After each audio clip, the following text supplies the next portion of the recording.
નમસ્કાર વાલા વિદ્યાર્થી મિત્રો, હું Dhaval Patel world in box YouTube ચેનલમાં આપ સૌ વિદ્યાર્થી મિત્રોનું ખૂબ ખૂબ હાર્દિક સ્વાગત કરું છું. મિત્રો, તો આપણી જે ફ્રી ઓનલાઈન બેચ ચાલી રહી છે એ સેશનની અંદર ગઈ વખતની અંદર આપણે જોઈ ચૂક્યા હતા રક્તકણ, શ્વેતકણ અને ત્રાકકણ મતલબ રુધિર વિશે ચર્ચા કરી હતી, ઉપરાંત બ્લડ ગ્રુપ વિશે ચર્ચા કરી હતી. તો હવે આપણે આજે એક ટોપિકની ચર્ચા કરીશું કે જે રુધિર કઈ રીતે પરિભ્રમણ કરી રહ્યું છે એ વિશે અને આપણે માનવ હૃદય વિશે આપણે ચર્ચા કરવા જઈ રહ્યા છે. તો મિત્રો, હવે આપણે જોઈએ કે જે આપણું રુધિરાભિસરણ તંત્રની વાત કરીએ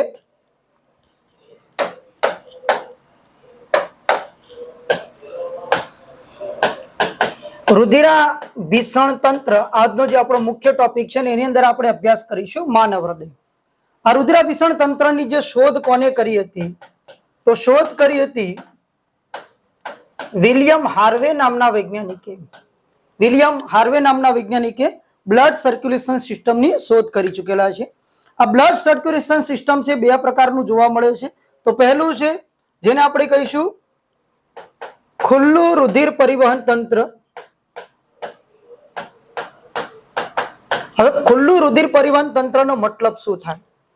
જેમ કે આપણું શરીર છે, આપણને ઘા વાગે છે ત્યારે આપણા શરીરમાંથી રુધિર તો બહાર નીકળે છે, વહેવાની શરૂઆત થાય છે, પણ એ રુધિર સંપૂર્ણપણે બહાર નીકળી શકતું નથી. એની પાછળનું કારણ છે કે લસિકા તંત્ર સિવાય તમામ જગ્યા આપણા શરીરની અંદર રુધિર સર્ક્યુલેટ થઈ રહ્યું છે, પણ કોઈ ભાગની અંદર ક્યાંય રુધિરને ઠાલવવામાં આવતું નથી. પણ ખુલ્લું રુધિર પરિવહન તંત્ર છે જેમાં રુધિર જે પમ્પિંગ કોણ કરે છે? તો હૃદય કરે છે. તો એ હૃદય દ્વારા રુધિર વાહિની અને રુધિર વાહિની દ્વારા કોટરીય રચનાઓમાં ઠાલવવામાં આવે છે, કોટરો. હવે કોટરો એટલે શું? તો કોટર એક અંદર વાટકા જેવી જે રચનાઓ છે ને આપણે કોટર તરીકે ઓળખીએ છીએ. હવે આની પાછળનું કારણ શું છે કે આ પ્રાણીઓમાં ખુલ્લું રુધિર પરિવહન તંત્ર જોવા મળે છે. એક્ઝામ્પલ તરીકે કોની અંદર જોવા મળે છે? તો એક વર્ગ છે જે વર્ગનું નામ છે સંધિપાદ. મેરુદંડી અને અમેરુદંડીનું વિશેષ વર્ગીકરણ કરતો વિડીયો ઓલરેડી યુટ્યુબ ઉપર મારો પ્રેઝન્ટ છે, જોઈ શકો છો. સંધિપાદ મતલબ જે ટૂંકની અંદર તમને સમજાવી દઉં કે જેની શરીર રચના સાંધાવાળી હોય છે એ વર્ગને આપણે સંધિપાદ કહીશું. અમેરુદંડી છે હાડકા વગરનો વર્ગ છે, જેમ કે વંદો, કરચલો, ઝીંગા, વિંછી, કાન ખજૂરો, કીડી, મધમાખી વગેરે. હવે આ સંધિપાદ વર્ગના જે પ્રાણીઓ છે. ઉપરાંત બીજા એક વર્ગની વાત કરીએ મૃદુકાય. હવે મૃદુકાયનો મતલબ થાય જેની કાયા મૃદુ છે, એ રીતના શરીર રચના ઓછી ખંડીય હોય છે, સુવાળી ચામડી ધરાવતા હોય છે અને કવચીય રચનાઓ ધરાવતા હોય છે, એવા જીવને આપણે મૃદુકાય તરીકે ઓળખીએ છીએ, જેમ કે ઓક્ટોપસ, કાયટોન, પાયલા, ઉનિયા, ગોકળગાય વગેરે. તો બંને વર્ગના જે જીવ સૃષ્ટિ છે સાઈઝમાં ખૂબ જ નાના હોય છે. હવે નાના જીવ સૃષ્ટિ હોય એટલે એની અંદર અંગો પણ ખૂબ જ નાના, આપણને ખ્યાલ જ છે ભાઈ. તો રુધિર પરિવહન તંત્રને જો બંધ બનાવવામાં આવે તો રુધિર હૃદય દ્વારા રુધિર વાહિનીઓ દ્વારા રુધિર વાહિકાઓ દ્વારા જો કેશિકાઓની રચના કરવામાં આવે તો અતિ સૂક્ષ્મ થઈ જાય છે, જેના કારણે રુધિરનું સર્ક્યુલેશન થઈ શકતું નથી. એટલા માટે આમનું જે શરીર રચનાની અંદર એક ભાગ હોય તો માની લો કે હૃદય છે, એ હૃદય દ્વારા જે રુધિર નીકળે છે એ રુધિર અંદર એક આવી કોટરીય રચનાઓ છે, એ ભાગમાં ઠાલવવામાં આવે, પાછું એ ભાગથી રુધિર હૃદય તરફ રિટર્ન કમબેક થતું હોય છે. હવે માની લો કે અહીંયા કોઈ ઘા વાગી ગયો તો શરીરનું બધું જ રુધિર શું થઈ જાય છે? બહાર નીકળી જાય છે. તો ખુલ્લું પરિવહન તંત્રનો માઇનસ પોઈન્ટ એ છે કે શરીર પર વાગતા ઘાવના કારણે શરીરનું બધું જ રુધિર બહાર નીકળી જાય છે. જેમ કે આપણે જોયા હોય તો મચ્છરને આપણે જોયેલો, જ્યારે મચ્છર બ્લડ પીવે છે અને એના પછીના પાછળના ભાગમાં જે રુધિરનો ભાગ ભરેલો આપણે જોઈ શકીએ છીએ. હવે અહીંયા ઘા વાગતા એ મચ્છરનું આખિરકાર મૃત્યુ થઈ જાય છે, કારણ કે એ રચનાઓને આપણે કોટર તરીકે ઓળખીએ છીએ. કેમ? તો સાઈઝ ખૂબ જ જીવ સૃષ્ટિની નાની હોવાના કારણે એમાં બંધ પરિવહન તંત્ર બની શકતું નથી. એટલા માટે રુધિર હૃદય દ્વારા રુધિર વાહિનીઓ અને કોટરોની અંદર ઠાલવવામાં આવે છે. આ હતું ખુલ્લું રુધિર પરિવહન તંત્ર. એ જ રીતે આપણે વાત કરીએ બીજા નંબરનું જે રુધિર પરિવહન તંત્ર છે જેને આપણે કહીશું બંધ રુધિર પરિવહન તંત્ર. હવે બંધ રુધિર પરિવહન તંત્રની અંદર આપણે ઓલરેડી હાલ વાત કરી ચૂક્યા કે જે રુધિર છે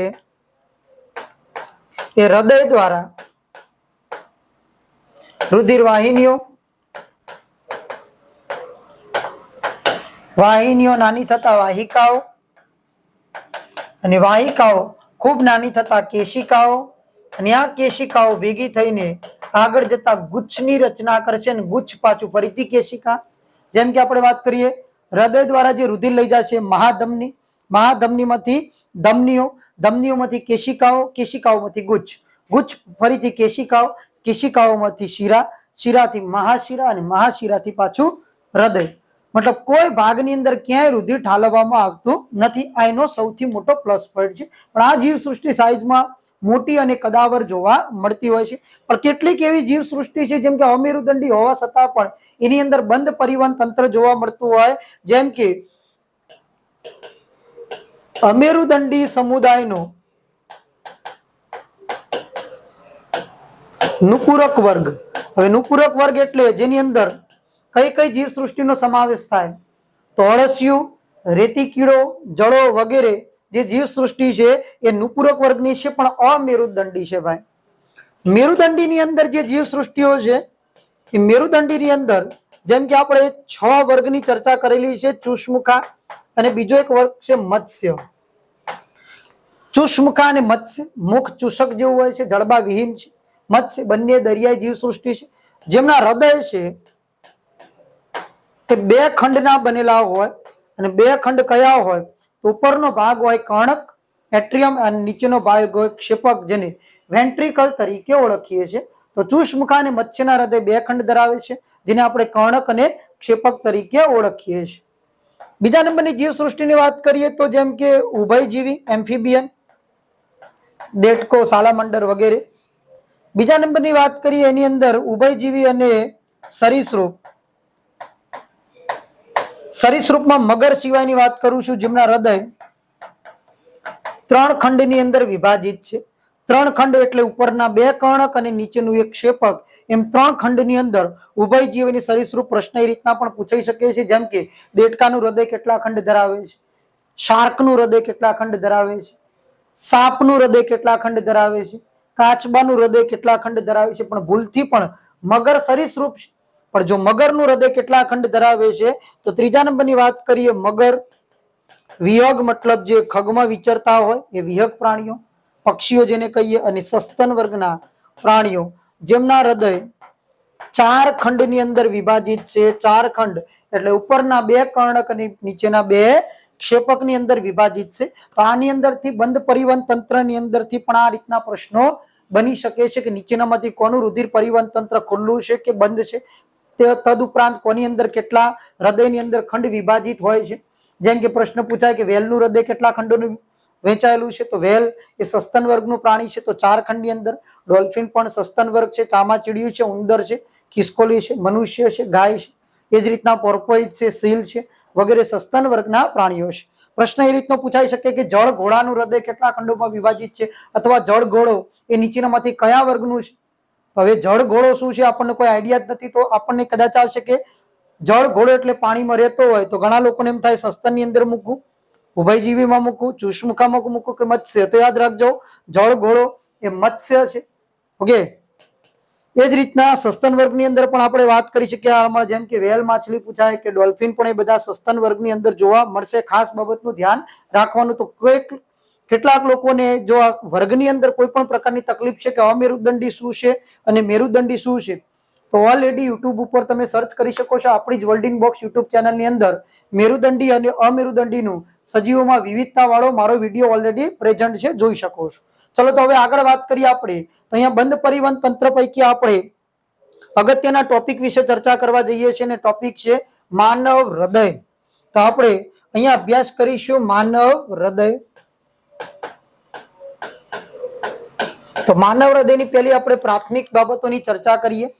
જેમ કે હ્યુમન હાર્ટની આપણે વાત કરીએ તો હૃદયનો અભ્યાસ. ચલો, હૃદયના અભ્યાસને કયા નામે ઓળખવામાં આવે છે? તો હૃદયના અભ્યાસને આપણે કાર્ડિયોલોજી તરીકે ઓળખીએ છીએ. તો હૃદયના ડોક્ટરને આપણે કાર્ડિયોલોજીસ્ટ તરીકે ઓળખીશું. વિશ્વ હૃદય દિવસ ક્યારે ઉજવવામાં આવે છે? તો વિશ્વ હૃદય દિવસ તારીખ હમણાં રિસેન્ટલી તમે ખ્યાલ હોય તો 19 સપ્ટેમ્બર વિશ્વ હૃદય દિવસ તરીકે ઉજવવામાં આવે છે. વર્લ્ડ હાર્ટ ડે તારીખ છે 29 સપ્ટેમ્બરે વિશ્વ હૃદય દિવસ તરીકે ઉજવવામાં આવે છે. સૌથી વધુ હૃદય પ્રત્યારોપણમાં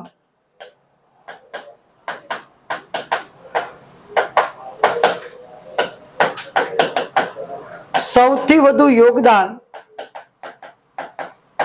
જો કોઈ વ્યક્તિનું હોય છે તે વ્યક્તિનું નામ છે ક્રિશ્ચન બર્નાર્ડ. સૌથી વધુ હાર્ટ ટ્રાન્સપ્લાન્ટની જો સર્જરી કોઈને કરેલી હોય તો એ ડોક્ટરનું નામ છે ક્રિશ્ચન બર્નાર્ડ. હૃદય પ્રત્યારોપણમાં સૌથી વધુ યોગદાન ધરાવે છે. આ હૃદય કાર્ય શું કરે છે તો આપણને ખ્યાલ છે કે ભાઈ પંપ તરીકે વર્તે છે. મતલબ પંપ, શરીરનું પમ્પિંગ સ્ટેશન તરીકે કોને ઓળખવામાં આવે તો હૃદયને ઓળખવામાં આવે છે. બીજું કાર્ય આપણને ખ્યાલ જ છે કે શરીરમાં એક જ માત્ર એવી જગ્યા રચના છે કે જે O2 CO2 ને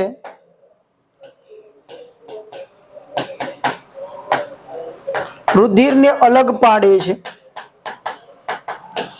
મતલબ ઓક્સિજન અને કાર્બન ડાયોક્સાઇડ જે રુધિર છે બંને રુધિરને સેપરેટ રાખવાની જે સિસ્ટમ છે ફક્ત કોની અંદર જોવા મળે છે તો માનવ હૃદયની અંદર જોવા મળે છે. તો કાર્ય યાદ રાખીશું. O2 CO2 ને અલગ પાડતું જો કોઈ અંગ છે તો હૃદય છે. પંપ તરીકે કાર્ય કરે છે. માનવ શરીરમાં સૌપ્રથમ નિર્મિત થતું અંગ પણ હૃદય છે અને સૌપ્રથમ બંધ થતું અંગ પણ હૃદય છે. કે જન્મ સમયે જે નિર્માણ પામે છે તો પ્રથમ અંગ છે 3 મહિને હૃદયનું નિર્માણ થાય છે અને 4 મહિને હૃદય ધબકતું થાય છે.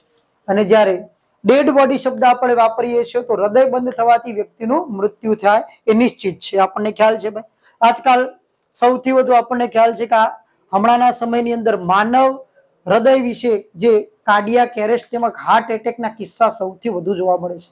આ હાર્ટ એટેક પાછળના કારણ કેટલાક એવા જવાબદાર હોય છે જેમ કે આજકાલ આપણી જે રહેણી કહેણી છે એ રહેણી કહેણી દરમિયાન આપણે કેટલાક એવા બહારના નાસ્તાઓ ખાઈએ છીએ કે જેની અંદર સૌથી વધુ વપરાતું જો કોઈ ઓઇલ હોય તો એ ઓઇલનું નામ છે પામ ઓઇલ. પામ ઓઇલ જેને આપણે વેજીટેબલ ઓઇલ તરીકે ઓળખીએ છીએ. માર્કેટમાં સૌથી મોંઘામાં મોંઘી કોઈ બ્રાન્ડ હોય એ બ્રાન્ડનું પણ અંદર તમે પાછળના ઇન્ગ્રેડિયન્ટ ચેક કરો છો તો એ ઇન્ગ્રેડિયન્ટની અંદર તમને સૌથી વધુ જો મેજર કોઈ ઇન્ગ્રેડિયન્ટ છે તળવા માટે વપરાતો હોય છે તો એ પામ ઓઇલ છે. આ પામ ઓઇલ જેને આપણે વેજીટેબલ ઓઇલ તરીકે ઓળખીએ છીએ. માર્કેટમાં મળતા બટર, તે બટરની અંદર પણ જે પામ ઓઇલમાંથી બનાવવામાં આવે છે ભાઈ, એટલે એના જ કારણે આ પામ ઓઇલ છે વનસ્પતિ તેલ તરીકે ઓળખવામાં આવે કે જે મલેશિયા જેવા દેશ વિશ્વમાં સૌથી વધુ જો કોઈ તેલનું ઉત્પાદન થતું હોય તો પામ ઓઇલ છે.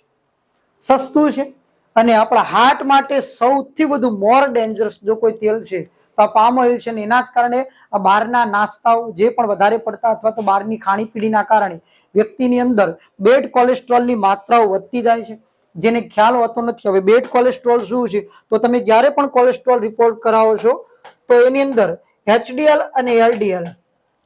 HDL નો મતલબ થાય હાઈ ડેન્સિટી લિપોપ્રોટીન, LDL નો મતલબ થાય લો ડેન્સિટી લિપોપ્રોટીન.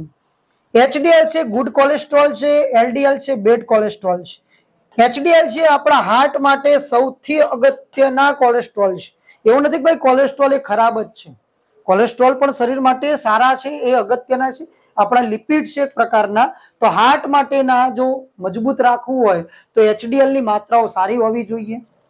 LDL લો ડેન્સિટી છે જે ખરેખર સૌથી વધુ આ જમા થાય છે. LDL ક્યાં જમા થાય છે તો મનુષ્યની ધમનીમાં, અને સૌથી વધુ જેના ઉપર જો કોઈ અંગ ઉપર એ આવરણ થતું હોય તો એ અંગ છે યકૃત, જેના કારણે ફેટી લીવર સર્જાઈ શકે છે અથવા તો ધમનીમાં જમા થવાના કારણે આપણને ખ્યાલ જ છે કે હાર્ટ એટેકની બીમારી નોતરી શકે છે. તો અમુક એજ હોય જેમ કે અત્યારે હાલની તારીખમાં આપણા જે ભારત દેશની જે એજ રેશિયો ગણી શકીએ તો 65 યરનો જોવા મળે છે. તો 65 યરને આપણે હાફ કરી શકીએ છીએ જેમ કે 31-32 વર્ષની અંદર. એ થયા પછી આપણી જો રહેણી કહેણી છે, આપણી ખાણીપીણી છે, અથવા તો લેટ સુવાનું છે, અથવા રાત્રિ દરમિયાન આપણે કોઈ ભારે ખોરાક ખાતા હોઈએ છીએ, ચાલવાની પ્રક્રિયા આપણી ઓછી હોય છે, તો આપણી અમુક અડધી એજ પછી હંમેશા માટે ક્યારેક 2 વર્ષે 3 વર્ષે આપણા જે કોલેસ્ટ્રોલ રિપોર્ટ કરાવવા જરૂરી છે. તો ભવિષ્યના સમયમાં આવી હાર્ટ એટેક કે યકૃત સંબંધિત બીમારીથી આપણે બચી શકીએ છીએ મિત્રો. તો ખાસ બાબતનું છે કે જે આપણા બહારના નાસ્તાઓ છે આપણને ઓલરેડી ખ્યાલ જ છે કે એની અંદર કેવા પ્રકારના કહેવાય છે ટામેટો કેચઅપ, પણ એમાં કોઈ પણ પ્રકારના ટામેટો હોતા નથી. તો આપણે જાણીએ છીએ છતાં પણ આપણે સ્વાસ્થ્ય સાથે ચેડા કરીએ છીએ. તો ખાસ બાબત છે કે આપણે જ્યારે પ્રાથમિક શાળામાં ભણતા હતા ત્યારે એક સૂત્ર આપણને ખ્યાલ જ છે કે પહેલું સુખ તે જાતે નર્યા. તો તો ખરેખર છે કે આપણા જીવનમાં કંઈ સાર્થક કરીએ કે ના કરીએ, આપણું સ્વાસ્થ્ય પહેલું તો ઓલમોસ્ટ હોવું જોઈએ. તો પહેલું સુખ તે જાતે નરે આ સૂત્રને સાર્થક કરો મિત્રો. તો હવે આપણે હૃદય સંબંધિત અગત્યના જે ટોપિક છે એની ચર્ચા કરીએ. તો પહેલું તો હૃદયનું સ્થાન ક્યાં આવેલું હોય, તો સ્થાનની વાત કરીએ તો 5મી અને 6ઠ્ઠી પાંસળીએ 1/3 ભાગ જમણી બાજુ એન્ડ 2/3 ભાગ ડાબી બાજુ આવેલ છે. ના તો હૃદય સંપૂર્ણ જમણી બાજુ છે, ના તો હૃદય સંપૂર્ણ ડાબી બાજુ છે. 5મી અને 6ઠ્ઠી પાંસળીએ 1/3 ભાગ જમણી બાજુ છે અને 2/3 ભાગ ડાબી બાજુ જોવા મળે છે. હૃદય પોતે એક મધ્ય ગર્ભમાંથી ઉત્પન્ન થતું એક અંગ છે કે જે સંપૂર્ણપણે કઈ પેશીનું બનેલું છે, તો એ પેશીનું નામ છે હૃદયક સ્નાયુ પેશીનું બનેલું છે. સંપૂર્ણપણે મસલ્સ ટિશ્યુ છે, એક એવા પ્રકારના મસલ્સ છે કે ના તો એ રેખિત છે ના તો અરેખિત છે. એ સંપૂર્ણપણે એક અલગ જ પ્રકારના સ્નાયુ છે. એકમાત્ર અંગ બનેલું છે હૃદયક સ્નાયુ પેશીનું બનેલું છે. એના પછી વાત કરીએ તો હૃદય 4 ખંડ ધરાવે છે, 2 ભાગ ધરાવે છે. એ ઉપરાંત આપણે એના વજનની વાત કરીએ તો પુખ્ત વ્યક્તિની અંદર પુખ્ત વ્યક્તિમાં જે હૃદયનું વજન છે એ 250 થી 300 ગ્રામ જેટલું જોવા મળે છે. અને નવજાતની વાત કરીએ તો નવજાત શિશુમાં હૃદયનું વજન ફક્ત 20 ગ્રામ જેટલું જોવા મળે છે. નવજાત શિશુમાં હૃદયનું વજન 20 ગ્રામ હોય છે. પુખ્ત વ્યક્તિની અંદર વજન જે 250 થી 300 ગ્રામ જેટલું જોવા મળે છે. હૃદય પોતે માયોજેનિક એન્જિન છે અથવા તો જેને કુદરતી પેસમેકર તરીકે ઓળખવામાં આવે છે. તો મિત્રો આ એક અગત્યની બધી બાબતો છે, સાથે સાથે તમે નોટ ડાઉન કરી શકો છો. તો હવે આપણે વાત કરીએ કે હૃદય એ પોતે કુદરતી પેસમેકર છે. કુદરતી પેસમેકર એટલે જેને આપણે બીજી શબ્દમાં માયોજેનિક શબ્દની વાત કરીશું. માયોજેનિક મતલબ હૃદય પોતે ધબકે છે. એને ધબકાવવા માટે અન્ય કોઈની જરૂરિયાત નથી, પણ એને કંટ્રોલ કરવા માટે કંટ્રોલ મજનું કંટ્રોલની જરૂરિયાત છે. ખાસ બાબતે હૃદયની અંદર એક સાઇનસ નોડ આવેલી હોય છે જ્યાંથી વિદ્યુત આવેગો પેદા થતા હોય છે અને હૃદય પોતે જ પોતાનું ધબકવાનું કાર્ય કરે છે. તો યાદ રાખીશું ખાસ બાબતે. એના પછી વાત કરીએ કે હૃદયનો જે જમણો ભાગ છે એ જમણો ભાગ, આ બાબતોનો ખાસ યાદ રાખજો ભાઈ. હૃદયનો જમણો ભાગ છે એ CO2 યુક્ત રુધિર ધરાવે છે. હૃદયનો જે ડાબો ભાગ છે એ ઓક્સિજન યુક્ત રુધિર ધરાવે છે. હવે સમજીએ ભાઈ, CO2 યુક્ત રુધિર એટલે અશુદ્ધ રુધિર કહેવાય. હવે આ અશુદ્ધ રુધિર આવ્યું ક્યાંથી? તો સ્વાભાવિક વસ્તુ છે કે જ્યારે હૃદયથી અંગો તરફ રુધિર પહોંચે છે, અંગોને ઓક્સિડેશન પ્રક્રિયા માટે ઓક્સિજનની ખાસ જરૂરિયાત છે. ઓક્સિજન મેળવે છે. ઓક્સિડેશન મેળવ્યા પછી પોતે જે ગ્લુકોઝના દ્વારા જે અંદર કાર્બન ડાયોક્સાઇડના નિર્માણ થતા હોય છે, એ કાર્બન ડાયોક્સાઇડ એ રુધિરને પાછો આપે છે. એ કાર્બન ડાયોક્સાઇડ વાળું રુધિર એ જમણા ભાગની અંદર ઠાલવવામાં આવે. જમણા ભાગનું કાર્બન ડાયોક્સાઇડ યુક્ત રુધિર એ આપણા ફેફસામાં જશે. ફેફસા દ્વારા જ્યારે આપણે શ્વસન પ્રક્રિયા દ્વારા એની અંદર ઓક્સિજન મેળવીએ છીએ, કાર્બન ડાયોક્સાઇડ ઉચ્છ્વાસ દ્વારા બહાર નીકળીએ છીએ, પાછું એ ફેફસા દ્વારા એ રુધિર પાછા હૃદયના ડાબા ભાગની અંદર જોવા મળશે. તો આપણને ખ્યાલ છે કે હૃદયનો જે ઉપરનો ભાગ છે, માની લો કે આ 4 ભાગની અંદર વિભાજિત છે. ઉપરનો ભાગ એટલે જમણું કર્ણક, ડાબું કર્ણક, નીચે જમણું ક્ષેપક, ડાબું ક્ષેપક. તો સ્વાભાવિક રીતે આપણને ખ્યાલ આવે કે ભાઈ જમણા કર્ણક અને જમણા ક્ષેપકની અંદર રુધિર છે CO2 યુક્ત, ડાબા કર્ણક અને ડાબા ક્ષેપકની અંદર રુધિર છે O2 યુક્ત. તો અંગોથી અશુદ્ધ રુધિર છે એ જમણા ભાગમાં ઠાલવવામાં આવે. જમણા ભાગનું રુધિર જશે ફેફસામાં અને ફેફસામાં ગયેલું રુધિર શુદ્ધ થઈને ક્યાં આવશે? ડાબા ભાગની અંદર, અને શુદ્ધ રુધિર ફરીથી અંગો સુધી પહોંચશે. આની આપણે એક પેટર્ન જોઈશું સંપૂર્ણપણે. કેમ? તો હૃદય ચક્ર પણ પરીક્ષા માટે એટલું જ અગત્યનો ભાગ ભજવે છે. હવે આપણે વાત કરીએ કે હૃદય સાથે શું જોડાયેલું હોય. તો હૃદય સાથે એક જોડાયેલી હોય શિરા અને બીજું જોડાયેલું હોય ધમની. તો પહેલી વાત કરીએ આપણે ધમની. ધમની જેને આપણે આર્ટરી તરીકે ઓળખવામાં આવે ઇંગ્લિશ શબ્દમાં, જે શુદ્ધ રુધિરનો પ્રવાહ હૃદયથી અંગો તરફ હોય છે। શુદ્ધ રુધિરનો પ્રવાહ મતલબ શુદ્ધ રુધિર કયા ભાગમાં હતું મિત્રો? તો ખાસ તમને ખ્યાલ છે કે ડાબા ભાગનું જે શુદ્ધ રુધિર છે એ શુદ્ધ રુધિરનો પ્રવાહ હૃદયથી અંગો તરફ કોણ લઈ જાય છે? તો હંમેશા તમારે પેટર્ન એક યાદ રાખવાની કે કર્ણક ઉપર છે, ક્ષેપક નીચે છે। તો સ્વાભાવિક સહજતાથી જે ઉપરનું રુધિર છે ક્ષેપકમાં ક્યારે આવે? કર્ણકોનું સંકોચન થાય જ્યારે ક્ષેપકમાં આવે। તો ક્ષેપકનું જે શુદ્ધ રુધિર છે એ લઈ જવાનું કામ કોણ કરશે? કે ધમની। તો સ્વાભાવિક પેટર્ન આપણે યાદ રાખીશું કે હંમેશા ચાહે જમણું ક્ષેપક હોય કે ડાબું ક્ષેપક હોય, ક્ષેપક પછી હંમેશા શું આવશે? તો ધમની। ક્ષેપક પછી ધમની, ધમની પછી હંમેશા અંગ આવે ને આવે છે। અંગો સુધી રુધિર કોણ પહોંચાડશે? તો ધમની પહોંચાડશે। તો પેટર્ન એક યાદ રાખવાની, ક્ષેપક પછી ધમની, ધમની પછી ફિક્સ અંગ હોય છે। હવે જે ધમની સંબંધિત બીમારીઓ છે એની આપણે પછી ચર્ચા કરી। પહેલા ધમની શું છે? તો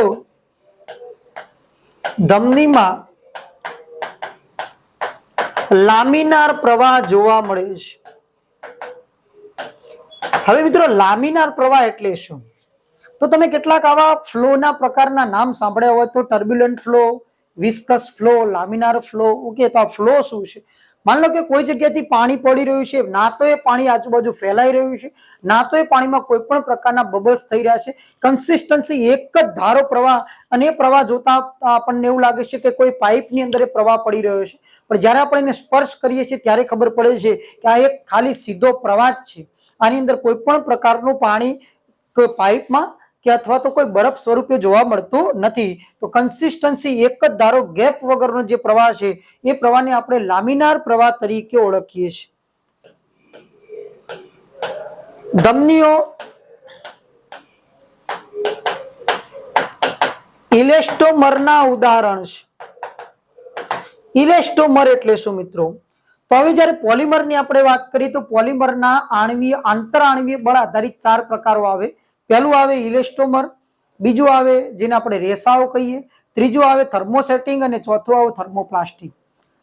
ઇલેસ્ટોમર એટલે શું? કે આંતર આણ્વીય બળ થોડા નબળા હોય છે, મતલબ ખેંચાણ અનુભવે છે, પણ મુક્ત કરતા પાછું એ ખેંચાણમાંથી મુક્ત થઈને પોતાના મૂળ સ્વરૂપમાં પાછા ફરતા હોય। એક્ઝામ્પલ તરીકે રબર। એ રબર શું છે? તો એક પ્રકારના ઇલેસ્ટોમરના પોલિમર છે। તો સેમ આપણા શરીરમાં રહેલી ધમની શિરાઓ જ્યારે આપણે કોઈ એક્સરસાઇઝ કરીએ તો હાથ આપણા શરીરના અંગો મરડીએ છીએ તો આપણને ક્યારે એવું થતું અરે ધમની તૂટી ગઈ, શિરા તૂટી ગઈ? એવું ક્યારે થઈ શકતું નથી, કારણ કે એ શું છે? તો એક ઇલેસ્ટોમર છે, કુદરતી પોલિમર જ છે ભાઈ। આપણા શરીરમાં રહેલા જે પ્રોટીન કહીએ, સ્ટાર્ચ કહીએ, ગ્લુકોઝ કહીએ કે ધમની કહીએ, શિરા કહીએ, એક પ્રકારના કુદરતી પોલિમર તરીકે ઓળખવામાં આવે છે। હવે વાત કરીએ ધમની સંબંધિત બીમારી। તો બીમારી પૈકી આ પહેલી બીમારી ઓલરેડી જીપીએસસી લેવલે પૂછાયેલી બીમારી છે, યાદ રાખીશું ખાસ, જેનું નામ છે આર્ટેરિયો સ્ક્લેરોસિસ। નામ થોડું અટપટું છે મિત્રો, આર્ટેરિયો સ્ક્લેરોસિસ। આ બીમારીને મનુષ્યનો સાયલેન્ટ કિલર તરીકે ઓળખવામાં આવે। તો આપણને ખ્યાલ જ છે કેમ આને સાયલેન્ટ કિલર તરીકે, તો હાલ આપણે ચર્ચા કરી ચૂકેલા છીએ કે આપણા શરીરની અંદર એવા એલડીએલ જે ધીરે ધીરે બ્લડમાં ભળતા જાય, બ્લડમાં ભળવાના કારણે આ ધીરે ધીરે ધમનીઓની દિવાલની અંદર ચીપકવા લાગે છે। માન લો કે આપણી આ ધમની છે, ધમનીની દિવાલની અંદર ધીરે ધીરે આ એલડીએલ જે આપણા બેડ કોલેસ્ટ્રોલ છે એ નાના નાના સ્વરૂપે ચીપકવા લાગશે, કેટલી હદે ચીપકવા લાગશે કે ધીરે ધીરે અહીંયા એક ગાંઠનું નિર્માણ કરતા જશે।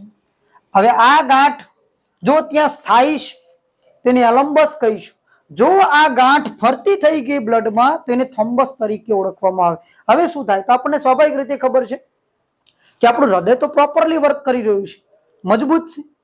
યૌવનમાં તો ઓલરેડી આપણું હૃદય વર્કિંગ કરવાનું છે, મજબૂત કરવાનું છે, તો એ પ્રોપરલી વર્ક કરી રહ્યું છે। પણ હવે માની લો કે પાઇપમાંથી જે ફ્લો જવો જોઈએ એ ફ્લોની અંદર કોઈ માન લો કે આપણે એની અંદર આંટી પાડી દઈએ અથવા તો કોઈ અંદર કાંકરો ઘૂસી જાય તો સ્વાભાવિક વસ્તુ છે કે જે મોટર ફ્લો ધકેલી રહી છે પણ એ આગળ એ કાંકરો આવવાના કારણે ફ્લો ધકેલી શકાતો નથી ને આખિરકાર શું થશે? એ પાઇપ કાં તો મોટરમાંથી નીકળી જશે અથવા તો મોટર બંધ થઈ જશે। તો સ્વાભાવિક આપણી પાઇપ નીકળી શકતી નથી, પણ હા આપણી મોટર બંધ થઈ જાય ને આપણી મોટર એટલે આપણું હૃદય, તો સ્વાભાવિક હૃદય પમ્પિંગ કરી રહ્યું છે પણ રુધિર જ આગળ ધકેલી શકતું નથી। આખિરકાર રુધિર ક્યાં ભરાવા લાગશે? વધુ પડતું આપણા હૃદયમાં અને આખિરકાર હૃદય ધીરે ધીરે એ બંધ થઈ જાય છે. ક્યારેક આ જે દુખાવા છે, દુખાવા કઈ રીતના જોવા મળે? તો સ્વાભાવિક રીતે છે આપણું હૃદય છે, આપણને ખ્યાલ જ છે ક્યાં છે, 5મી અને 6ઠી પાછળ, પણ એ આગળના ભાગની અંદર નથી. એ હૃદય છે પાછળ તરફ છે. એટલે હંમેશા કોઈ વ્યક્તિને જો પીઠ પાછળ દુખાવો થતો હોય અને પીઠ પાછળથી એ દુખાવો જો આપણા ડાબા હાથની નીચેની બગલના ભાગેથી આપણી આંગળી સુધી જો પહોંચતો હોય તો આ દુખાવો ડેફિનેટલી ક્યાંથી આવી રહ્યો છે? તો આપણા હાર્ટની અંદરથી આવી રહ્યો છે. તો આવા દુખાવાને ક્યારેય નિગ્લેક્ટ કરવા જોઈએ નહીં. આર્ટેરિયોસ્ક્લેરોસિસ જેને આપણે સાયલેન્ટ કિલર તરીકે ઓળખીએ છીએ, તો આ ગાંઠ માન લો કે ત્યાં સ્થાયી છે, તેને આપણે કીધું એલમ્બસ, ફરતી થાય તો થોમ્બસ. જો ફરતી થઈ જાય છે આ ગાંઠ, માન લો કે ધમનીમાં મુક્ત થઈ ગઈ અને એ માન લો કે આપણી મગજની ધમનીમાં ચડી ગઈ, તો મગજની ધમનીમાં જો એ ગાંઠ અંદર એન્ટર થઈ જાય છે તો એના કારણે વ્યક્તિને બ્રેઇન સ્ટ્રોક આવી શકે છે, અથવા તો જો ગાંઠ થાય છે તો વ્યક્તિને હાર્ટ એટેક આવી શકે છે. ને એટલા જ માટે એ આપણે જાણતા નથી કે આવું ક્યારે બની શકે છે. એટલે જ આર્ટેરિયોસ્ક્લેરોસિસ તે મનુષ્યનો સાયલેન્ટ કિલર તરીકે ઓળખવામાં આવે છે ભાઈ. તો પરીક્ષામાં પ્રશ્ન પૂછાય કે હાર્ટ એટેક નીચેનામાંથી કોના સંબંધિત બીમારી છે? તો ખાસ યાદ રાખીશું કે હાર્ટ એટેક એ ધમની સંબંધિત બીમારી છે, પણ હૃદય બંધ કરે છે એટલે આપણે એને હૃદય રોગ તરીકે ઓળખીએ છીએ. વાસ્તવમાં કોના કારણે આવે છે? તો વાસ્તવમાં સંજય દત્ત હોય છે. વાસ્તવમાં કોણ હોય છે ભાઈ? સંજય દત્ત હોય છે. તો ધમની દ્વારા આવતી બીમારી છે આર્ટેરિયોસ્ક્લેરોસિસ. બીજી એક બીમારી છે એની આપણે ચર્ચા કરીએ. બીજા નંબરની જે બીમારી છે જેનું નામ છે એથેરોસ્ક્લેરોસિસ. શબ્દ છે ટિપિકલ છે થોડા, આર્ટેરિયોસ્ક્લેરોસિસ એન્ડ એથેરોસ્ક્લેરોસિસ તરીકે. એથેરોસ્ક્લેરોસિસ ની અંદર વાત કરીએ તો જેને આપણે બરડ ધમની તરીકે ઓળખીએ. હવે ધમનીઓમાં ચરબી અંદર જમા થતી હતી, એની જગ્યાએ ધમનીઓની અંદર જ ચરબી દિવાલોમાં જમા થવાની શરૂઆત થાય, જેના કારણે ધમની જે ઇલેસ્ટોમર હતી એની જગ્યાએ જેમ કે કોઈ પાઇપ છે તડકે પડી પડી શું થઈ જાય છે? બરડ થઈ જાય છે. સેમ આપણી ધમની એ ભાગેથી બરડ થવા લાગે છે, જેને એથેરોસ્ક્લેરોસિસ તરીકે ઓળખવામાં આવે છે. જો રુધિર એમાંથી બહાર નીકળી જાય છે તો રુધિર અંદર ગઠ્ઠો થવા લાગે છે, વ્યક્તિનો આખિરકાર મૃત્યુ થઈ જાય છે. તો આ ધમની સંબંધિત બીમારી છે, ખાસ યાદ રાખીશું. આર્ટેરિયોસ્ક્લેરોસિસ, એથેરોસ્ક્લેરોસિસ. તો મિત્રો હવે આપણે શિરા સંબંધિત ચર્ચા કરીએ. બીજા નંબરની જે હૃદય સાથે જોડાયેલા ભાગની વાત કરીએ, શિરા. તો મિત્રો શિરામાં શું હોય છે? તો શિરામાં ઘી હોય છે મિત્રો, અથવા તો તેલ હોય છે. શિરામાં શું હોય છે? ઘી હોય અથવા તો તેલ જોવા મળે. શિરા જેને વેઈન તરીકે ઓળખવામાં આવે. આજકાલ આ શિરા વાળો ફેમસ થઈ ગયો છે, ગરમા ગરમ શીરો, ગરમા ગરમ શીરો પાછી ઉપરથી કે છે. ઓકે, તો આ હૃદય સંબંધિત શિરા છે. શિરાને આપણે વેઈન તરીકે ઓળખીએ છીએ. તો એની અંદર અશુદ્ધ રુધિરનો પ્રવાહ અંગોથી હૃદય તરફ હોય છે ભાઈ. જ્યારે ધમનીમાં રુધિરનો પ્રવાહ ક્યાંથી હતો? તો હૃદયથી અંગો તરફ હતો. તો હવે આપણને ખ્યાલ છે કે જે અંગોથી રુધિર આવતું હોય એ શિરા ક્યાં ઠાલવતું હોય? તો સ્વાભાવિક વસ્તુ છે કે હૃદયમાં ઠાલવતું, પણ હૃદયનો ઉપરનો ભાગ કયો? તો કર્ણક. એટલે આપણે યાદ રાખીશું શિરા પછી કર્ણક અને ક્ષેપક પછી હંમેશા ધમની હોય છે. તો પેટર્ન થઈ ગઈ, જોઈ શકો છો કે અંગો, શિરા, કર્ણક, ક્ષેપક, ધમની. અંગો, શિરા, કર્ણક, ક્ષેપક, ધમની. અંગો, શિરા, કર્ણક, ક્ષેપક અને ધમનીથી પાછું ફરીથી અંગો સુધી જોવા મળે છે ભાઈ. તો અહીંયા આપણે શિરાની અંદર રુધિરનો પ્રવાહ કેવો હોય છે? તો ધીમો હોય છે. કોની સાપેક્ષે? તો ધમનીની સાપેક્ષે. કેમ? તો હૃદય જ્યારે પમ્પિંગ કરે છે ત્યારે રુધિરને પહોંચાડવાનું છે, એટલા માટે ધમનીની અંદર જે પ્રવાહ છે એ ઝડપી જોવા મળતો હોય છે. હવે માની લો કે હું ક્યારનો તમને સ્ટેન્ડિંગ મોમેન્ટમાં ભણાઈ રહ્યો છું, તો મારું રુધિર જે પગની અંદર પરિભ્રમણ કરે છે, તો એ પગથી રુધિર પાછું બેક હૃદય સુધી પહોંચાડવું તો પડશે, પણ રુધિરની જે ગતિ છે એ ધમનીની સાપેક્ષે ધીમી છે. એટલા જ માટે શિરાની અંદર શરીરમાં આવેલ શિરાઓમાં અર્ધચંદ્રાકાર વાલ્વ આવેલ હોય છે. શરીરમાં આવેલ શિરાઓની અંદર અર્ધચંદ્રાકાર વાલ્વ જોવા મળે છે. વાલ્વનું કામ જ શું છે મિત્રો? તો આપણને ખાસ ખ્યાલ જ છે કે ભાઈ વાલ્વ એક જ તરફનો પ્રવાહ પ્રસાર થવા દે છે. જેમ કે આપણે પેલા રાજકોટિયા એન્જિન જોયા હોય તો આપણે જનરલી છે, આપણે ખેડૂત વર્ગના મિત્રો છે તો આપણને ખ્યાલ છે કે જ્યારે આપણે કોઈ પાઇપ, પાણીની જે પાઇપ આપણે મૂકતા અને રાજકોટિયા એન્જિનના જ્યારે હેન્ડલ લગાવ્યા પછી જો પંપ ચાલુ નથી થતો તો ફરીથી પાઇપ લાવો, પાછો પાણી ભરો, પંપ ભરાય છે, પછી પાઇપ નાખો, પાછું ફરીથી હેન્ડલ મારો. જો પંપ ચાલુ ના થાય તો પાછું ફરીથી પાણી ભરવું પડતું. પણ આજકાલ હવે શું થઈ ગયું છે કે પાઇપ આપણે ત્યાં માની લો કે કેનાલ છે અથવા નદીની અંદર એમને મૂકી દઈએ છીએ, કારણ કે આગળ આપણે એક રેડ કલરનો ફૂટવાલ લગાવેલો જોયેલો હોય. એ ફૂટવાલ શું કામ કરશે તો પાણીને ફક્ત શક કરી શકશે, અંદર એન્ટર પસાર થવા દે છે. પણ જેવું મશીન બંધ થાય છે એટલે અંદરની જે રચના છે એ ઢાંકણું બંધ થઈ જશે, મતલબ એ ફ્લો બહાર નીકળી શકતો નથી. તો સેમ આ અર્ધચંદ્રાકાર વાલ્વ શું કામ કરે છે? માનો કે આપણી જે નીચેથી રુધિર ઉપર તરફ ધકેલાય છે તો આ રીતના અર્ધચંદ્રાકાર વાલ્વ છે, ઉપર રુધિર ગઈ ગયું એટલે વાલ્વ શું થઈ ગયો? ક્લોઝ થઈ ગયો. ઉપરનું રુધિર નીચે આવી શકતું નથી. તો હંમેશા જે વાલ્વ શબ્દ વપરાય એટલે યાદ રાખવાનું, એક જ તરફનો પ્રવાહ હોઈ શકે, એ પ્રવાહ બીજી તરફ હોતો નથી. એટલા જ માટે આપણને ખ્યાલ છે કર્ણક અને ક્ષેપક વચ્ચે બે વાલ્વ આવેલા હોય, ત્રિદલ અને દ્વિદલ. મતલબ કર્ણકનું રુધિર ક્ષેપકમાં આવ્યું, ક્ષેપકનું રુધિર ફરીથી કર્ણકમાં જઈ શકતું નથી બિલકુલ પણ. એના પછી આપણે વાત કરી હતી કે ક્ષેપક પછી ધમની હોય તો બે ક્ષેપક છે તો બે ક્ષેપકો સાથે બે ધમનીઓ જોડાયેલી હોય. તો જ્યારે ક્ષેપકોનું સંકોચન થાય ત્યારે ક્ષેપકનું રુધિર જ્યારે ધમનીમાં એન્ટર થાય ત્યારે ધમનીનું રુધિર ફરીથી ક્ષેપકમાં આવતું નથી. એની પાછળનું કારણ શું છે? તો એની પાછળનું કારણ એ જ છે કે એની અંદર પણ અર્ધચંદ્રાકાર વાલ્વ આવેલા છે, પણ ફક્ત હૃદયના ક્ષેપકો સાથે જોડાયેલી જ ધમનીઓમાં અર્ધચંદ્રાકાર વાલ્વ હોય છે. શરીરમાં કોઈ પણ ધમનીમાં અર્ધચંદ્રાકાર વાલ્વ જોવા મળતા નથી. એ ફક્ત ને ફક્ત શિરામાં જ હાજર હોય છે ભાઈ. હંમેશા આપણી સપાટી ઉપરની જે પણ નસો દેખાય છે એ નસો હંમેશા શિરા હોય છે. ધમનીઓ ક્યારે સપાટી ઉપર હોતી નથી. જો ધમનીઓ સપાટી પર હોય તો આપણને ખ્યાલ છે કે ધમનીઓમાં રુધિરનો પ્રવાહ વધુ હોય.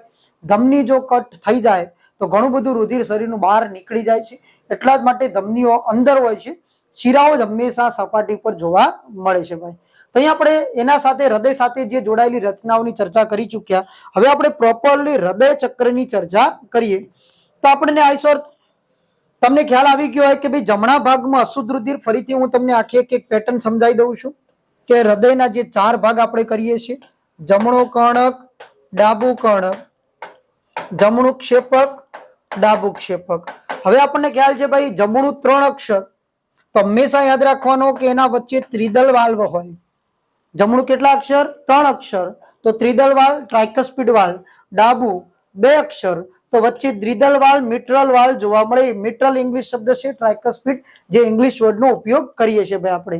તો હવે ખ્યાલ છે કે કર્ણકમાં જે રુધિર ઠાલવે છે હંમેશા શિરા હોય. તો આપણે વાત કરી હતી અંગોથી અશુદ્ધ રુધિર કોણ લાવશે? શિરા. ક્યાં ઠાલવશે? કર્ણકમાં. જમણા કર્ણકમાંથી જમણા ક્ષેપકમાં આવે છે. આ રુધિર કેવું છે? CO2 યુક્ત છે. હવે ક્ષેપક પછી આપણે વાત કરી ચૂક્યા હતા ધમની. હવે કેવી ધમની પછી આપણે ચર્ચા કરીશું. એ ધમનીનું રુધિર ક્યાં જશે? ફેફસામાં. અહીંયા સુધી રુધિર હતું CO2 યુક્ત. એ ફેફસામાંથી શુદ્ધ થયેલું રુધિર ફરીથી શિરા પછી કર્ણક આપણે પેટર્ન જોઈ ચૂક્યા હતા. ડાબા કર્ણકમાં, ડાબા કર્ણકમાંથી આવી ગયું O2 યુક્ત રુધિર આવી ગયું અને ડાબા ક્ષેપકમાંથી ધમની દ્વારા એ ફરીથી ક્યાં જશે? અંગો સુધી પહોંચશે ભાઈ. તો આની આપણે એક પેટર્ન ડ્રો કરીએ. બિલકુલ ધ્યાનથી તમારી પેટર્ન આપણે જોઈ ચૂક્યા હતા. અંગો, શિરા, કર્ણક, ક્ષેપક, ધમની. તો પહેલી ચર્ચા કરીએ, લખીએ વિવિધ અંગો. વિવિધ અંગોથી જે રુધિર છે, કેવું રુધિર? તો CO2 યુક્ત રુધિર. કેવું રુધિર? CO2 યુક્ત રુધિર. અશુદ્ધ રુધિર લઈ જવાનું કામ કોણ કરે છે? તો શિરા કરે છે. હવે હૃદય સાથે જોડાયેલી જે શિરા છે એને આપણે અગ્ર પશ્વ મહાશિરા તરીકે ઓળખીશું. અગ્ર અને પશ્વ બે શિરા જોડાયેલી છે. ઉપરના ભાગનું રુધિર લાવવા માટે અગ્ર મહાશિરા છે, નીચેનું રુધિર લાવવા માટેની છે પશ્વ મહાશિરા. હવે આ શિરા અશુદ્ધ રુધિર છે એટલે સ્વાભાવિક રીતે છે કયા ભાગમાં ઠાલવતી છે? જમણો કર્ણક. તો હવે અહીંયા ભાગ જમણો જ રહેશે અને જે રુધિર છે શુદ્ધ રુધિરનો ભાગ હશે પેલી બાજુ ડાબો ભાગ જોવા મળશે. જમણા કર્ણક અને જમણા ક્ષેપક વચ્ચે આવેલો વાલ્વ છે જેનું નામ છે ત્રિદલ વાલ્વ. એ ત્રિદલ વાલ્વ મારફતે જે રુધિર છે એ આવશે જમણો ક્ષેપક. ફરીથી પેટર્ન અહીંયા સુધી સમજી લઈએ. વિવિધ અંગોથી અશુદ્ધ રુધિર લાવવાનું કામ કરશે શિરા. શિરા હંમેશા જમણા ભાગમાં ઠાલવશે અશુદ્ધ રુધિર. જમણા કર્ણક વચ્ચે વાલ્વ આવેલું ત્રિદલ વાલ્વ, જમણું ક્ષેપક.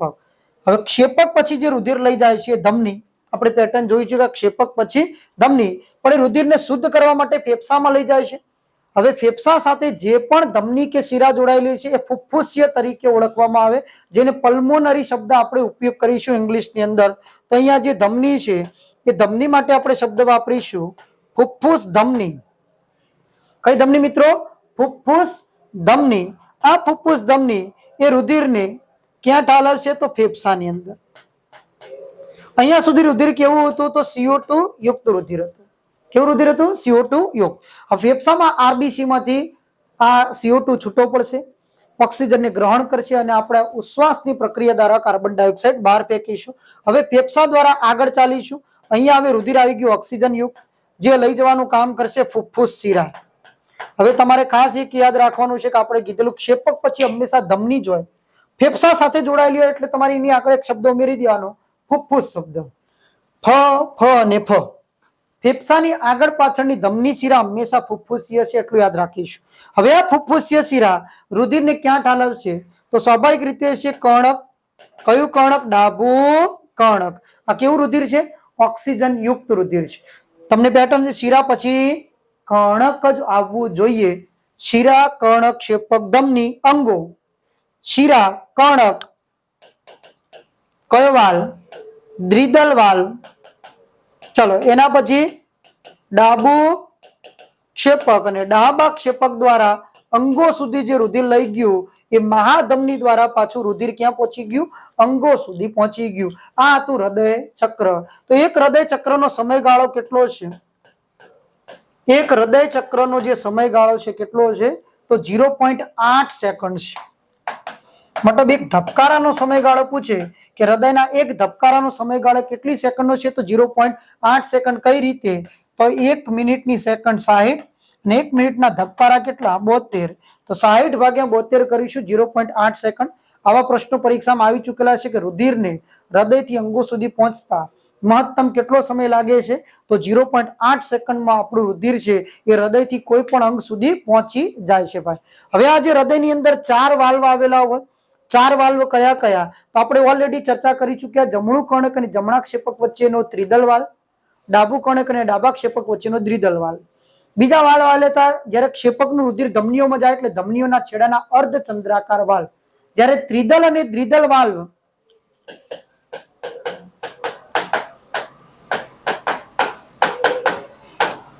બંધ થાય ત્યારે જે અવાજ આવે છે એ અવાજને લબ તરીકે ઓળખીએ, અને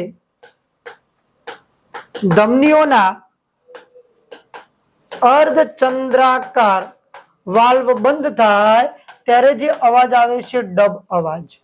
તો જે સાઉન્ડ છે આપણા હાર્ટનો જે સાઉન્ડ છે ધક ધક નથી મિત્રો, આપણા હાર્ટનો જે સાઉન્ડ છે લબ અને ડબ છે. લબડબ લબડબ લબડબ તરીકે એનો સાઉન્ડ જોવા મળે છે ભાઈ. હવે ખાસ આપણું જે માનવ શરીરમાં આપણે ચર્ચા કરી ચૂક્યા, માનવ શરીરમાં જે રુધિર છે 5 થી 6 લીટર જે રુધિરની આપણે વાત કરી છે, તો 5 થી 6 લીટર રુધિર, જેને અપ્રોક્સ આપણે 5 લીટર કઈ રીતે કાઉન્ટ કરવામાં આવે છે? તો પ્રતિ ધબકારે હૃદય દ્વારા ધમનીઓમાં 70 ml રુધિર ધકેલવામાં આવે છે.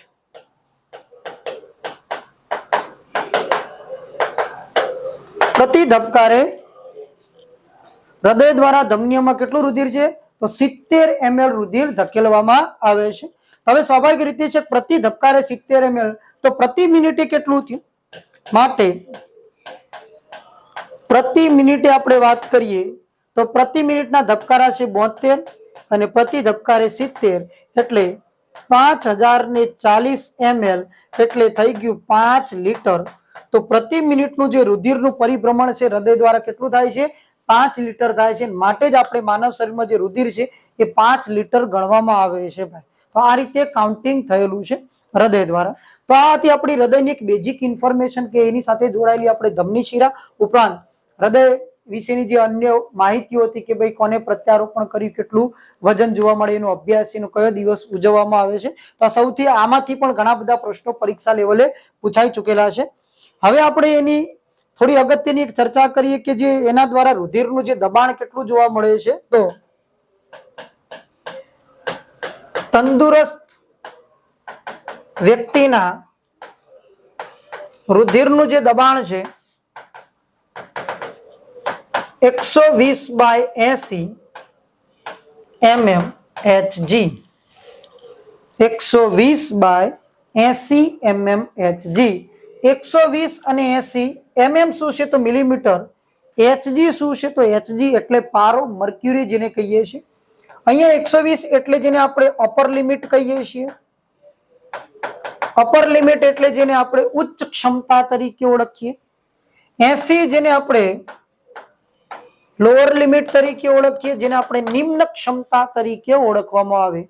ઉચ્ચ ક્ષમતા માટે શબ્દ વપરાય છે, ખાસ યાદ રાખીશું, જેને સિસ્ટોલિક લેવલ તરીકે ઓળખવામાં આવે. 80 જેને નિમ્ન ક્ષમતા તરીકે, જેને ડાયસ્ટોલિક લેવલ તરીકે ઓળખવામાં આવે. Upper limit, systolic level, lower limit, diastolic level. Example તરીકે હું તમને 140/100 લખું તો એનો મતલબ 140 અપર લિમિટ જેને સિસ્ટોલિક લેવલ તરીકે ઓળખીશું, 100 જેને આપણે ડાયસ્ટોલિક લેવલ તરીકે ઓળખીશું. તો આના આધારિત જે લિમિટ છે પ્લસ માઇનસ હોવાના કારણે બે પ્રકારની બીમારીઓ જોવા મળે કે જો રુધિરના ઊંચા દબાણને જેને કહેવાય હાઇપરટેન્શન તરીકે ઓળખવામાં આવે. રુધિરનું ઊંચું દબાણ, વધુ પડતું દબાણ હોય તો હાઇપરટેન્શન, જેમ કે અહીંયા લખેલું હતું 140/100. આજકાલ વધુ પડતું જે લોકો સ્મોક કરતા હોય અથવા વધુ પડતી મેદસ્વીતા એટલે જેમાં ચરબીની માત્રા વધારે પડતી હોય, ઘણા લોકો કહેતા હોય છે કે સ્મોક કરવાથી કોઈ કેન્સર, કોઈને બધાને કેન્સર થતા નથી, પણ એ ગેરંટી મારી કે સ્મોક કરવાથી કેન્સર થાય કે ના થાય, પણ સ્મોક કરવાથી હાર્ટ એટેકનો ખતરો નોર્મલ વ્યક્તિ કરતા 2 ગણો વધી જાય છે. વ્યક્તિની હાર્ટ પણ નબળું પડતું જાય છે. એમાં ઘણા બધા કેમિકલનો ઉપયોગ થાય છે અને વાતાવરણનો સૌથી ભારે વાયુ છે રેડોનના કારણે આપણા ફેફસાને ખરાબ કરે છે ભાઈ. ચલો, તો રુધિરના ઊંચા દબાણને હાઇપરટેન્શન મતલબ જે લોકો સિગરેટ, ધૂમ્રપાન, વ્યસન કરતા હોય અથવા તો મેદસ્વીતાનું પ્રમાણ વધારે હોય છે એને હાઇપરટેન્શનની બીમારીઓ જોવા મળતી હોય. આજકાલની આપણી જિંદગીની જે ભાગદોડના કારણે દરેક વ્યક્તિને જે બીમારી સર્જાઈ શકે છે એવી બીમારી છે હાઇપરટેન્શન. આ પ્રોપરલી હૃદય સંબંધિત બીમારી છે. રુધિરના નીચા દબાણને, નીચું દબાણ છે તો હાઇપરની જગ્યાએ આપણે શબ્દ વાપરીશું હાઇપોટેન્શન. હાઇપોટેન્શન એટલે મતલબ આ જે લિમિટ છે, માની લો કે 100/60, આ લિમિટ કરતા ઓછી લિમિટ હોય જેના કારણે રુધિર અંગો સુધી પહોંચી શકે નહીં, પૂરતી માત્રામાં ઓક્સિજન મેળવી શકાતો નથી. વ્યક્તિને બંને કિસ્સાની અંદર ચક્કર આવવા, ગભરામણ થવી જેવા કિસ્સા ઊંચું દબાણ હોય કે નીચા દબાણની અંદર જોવા મળે છે ભાઈ. તો તંદુરસ્ત વ્યક્તિનું જે રુધિર દબાણ છે નોર્મલી છે 120/80 mm મિલીમીટર. તો મતલબ પ્રેશર છે મિલીમીટરમાં માપી શકાય છે. કોની ઊંચાઈ અહીંયા મેજર કરેલી છે તો Hg મતલબ પારો. તો રુધિરનું દબાણ માપવા માટે કયા સાધનનો ઉપયોગ થાય છે તો રુધિરનું દબાણ માપવા માટે વપરાતા સાધનને આપણે કહીશું સ્પિગ્મો મેનોમીટર તરીકે ઓળખવામાં આવે છે. રુધિરનું દબાણ માપવા માટે વપરાતા સાધનને આપણે સ્પિગ્મો મેનોમીટર તરીકે ઓળખીએ છીએ. તો અન્ય આપણે ઉપકરણોની ચર્ચા કરી લઈએ. સાથે સાથે જેમ કે તમને જનરલી ખ્યાલ હોય કે હૃદયના ધબકારા માપવા માટે વપરાતું સાધન છે જેને આપણે સ્ટેથોસ્કોપ તરીકે ઓળખીએ છીએ. ડોક્ટરના ગળાની અંદર જોયેલું હોય છે. આ સ્ટેથોસ્કોપની શોધ રેને લિનક દ્વારા કરવામાં આવેલી છે. હૃદયના ધબકારા માપવા માટે વપરાતું સાધન સ્ટેથોસ્કોપ. હૃદયની ગતિવિધિઓ માપવા માટે જે વપરાતું સાધન છે જેને આપણે ઈસીજી તરીકે ઓળખીએ છીએ. ઈસીજી નો મતલબ થાય ઇલેક્ટ્રો કાર્ડિયોગ્રાફ. હૃદયની ગતિવિધિ એટલે હૃદય પ્રોપરલી મતલબ એની અપ એન્ડ ડાઉન જે લિમિટો છે, મતલબ એના જે વોલ્ટ પ્રતિ સેકન્ડનો જે ગ્રાફ છે, મિલી વોલ્ટ પ્રતિ મિલી સેકન્ડનો ગ્રાફ છે, મતલબ કર્ણકોનો અને ક્ષેપકોનું સંકોચન અને શિથિલીન પ્રોપરલી થઈ રહ્યું છે કે નથી થઈ રહ્યું એ કોના આધારિત નક્કી કરી શકીએ? ઈસીજી. વ્યક્તિને ભૂતકાળમાં આવેલા હાર્ટ એટેકની માહિતી ઈસીજી આપી શકતો નથી. ભવિષ્યમાં આવનાર હાર્ટ એટેકની માહિતી પણ ઈસીજી દ્વારા પ્રોપરલી મેળવી શકાતી નથી. હા, પણ હાર્ટ એટેક જેવી પરિસ્થિતિમાં ઈસીજી પ્રોપરલી માહિતી આપી શકે છે કે વ્યક્તિને હાર્ટ એટેક આવેલો છે કે નથી ભાઈ. તો ઈસીજી ઇલેક્ટ્રોકાર્ડિયોગ્રાફ તરીકે હૃદયનું સ્થાન અને સ્થિતિ જાણવા માટે જનરલી કરાવવું પડે છે ઇકોકાર્ડિયોગ્રાફ. મતલબ હૃદય પ્રોપરલી ધબકી રહ્યું છે, પ્રોપરલી જગ્યાએ સ્થાન પામેલું છે, તો ઇકોકાર્ડિયોગ્રાફ એટલે ટૂંકમાં જેને આપણે હૃદયની સોનોગ્રાફી તરીકે ઓળખવામાં આવે છે ભાઈ. હૃદયની ઘણી વખત એવું બનતું હોય છે કે હૃદયનું જે નિયંત્રણ વધી જતું હોય અથવા તો ઘટી જતું હોય, તો હૃદયના ધબકારાને નિયંત્રિત કરવા માટે વપરાતું સાધન અહીંયા લખી દઉં છું, હૃદયના ધબકારાને નિયંત્રિત કરવા માટે વપરાતું જે સાધન છે એ સાધન પરીક્ષામાં ઓલરેડી પૂછાઈ ચૂકેલું છે, પેસમેકર. અને આ પેસમેકર એટલા માટે મારે લખવું પડ્યું કે આની જે શોધ છે એ શોધ પરીક્ષામાં પૂછાઈ ચૂકેલી છે, જેમાં આપણે લખીશું પોલ ઝોલ. પોલ ઝોલ પછી ર્યુમ એમ્બલવિસ્ટ આવ્યા, વિલ્સન ગ્રેટ બેચ આવ્યા, પણ પરીક્ષાની અંદર પૂછાયેલું છે એટલે આપણે એને જ યાદ રાખીશું કે પેસમેકરના શોધક તરીકે કોણ છે? પોલ ઝોલ તરીકે. હવે રુધિર વાહિનીઓમાં ચરબીની જે ગાંઠ જમા થઈ હોય અથવા તેનું પરિભ્રમણ બરોબર થઈ રહ્યું છે કે નથી એ જોવા માટે, મતલબ રુધિર વાહિનીનું પરિભ્રમણ જોવા માટે અથવા તો ધમનીઓમાં જમા થયેલી ચરબીની ગાંઠના નિરાકરણ માટે થઈને આપણે શું કરાવીએ છીએ? તો એ કરાવીએ છીએ એન્જિયોગ્રાફી. એન્જિયોગ્રાફી કોના માટે? તો ચરબીની ગાંઠ અથવા તો રુધિરનું પરિભ્રમણ પ્રોપરલી થાય છે તો એના માટે એન્જિયોગ્રાફી. હૃદયના ધબકાર નિયંત્રિત કરવા માટે પેસમેકરના સાધનનો ઉપયોગ કરીએ છીએ. ઇકોકાર્ડિયોગ્રાફ મતલબ હૃદયનું સ્થાન અને સ્થિતિ બરોબર છે એ જોવા માટે ઇકોકાર્ડિયોગ્રાફ, જેને હૃદયની સોનોગ્રાફી તરીકે ઓળખવામાં આવે. હૃદયની ગતિવિધિ નિવારણ કરવા માટે ઈસીજી ઇલેક્ટ્રોકાર્ડિયોગ્રાફ દ્વારા આપણે જે ઇલેક્ટ્રોકાર્ડિયોગ્રામ જોઈએ છે એના આધારિત. હૃદયના ધબકારા માપવા માટે થઈને આપણે સ્ટેથોસ્કોપ જેવા ઉપકરણનો ઉપયોગ કરીએ છીએ. તો મિત્રો આ હતી હૃદય સંબંધિત અગત્યની જે ઉપકરણ સંબંધિત જે માહિતી, તેમજ આપણે ઉપરાંત ખુલ્લું પરિવહન તંત્ર, બંધ પરિવહન તંત્રની પણ ચર્ચા કરી ચૂક્યા. ઘણા વિદ્યાર્થી મિત્રો કદાચ ગઈ વખતના જે વિડીયો લેક્ચર જોયા ના હોય તો બ્લડ ગ્રુપ અને રુધિર સંબંધિત અગત્યના આવા વિડીયો લેક્ચર આપણે ઓલરેડી આપી ચૂકેલા છીએ, તો વિદ્યાર્થી મિત્રો તમે એને નિહાળી શકો છો. તો આવા જ અવનવા ટોપિક સાથે આપણે ફરીથી મળીશું.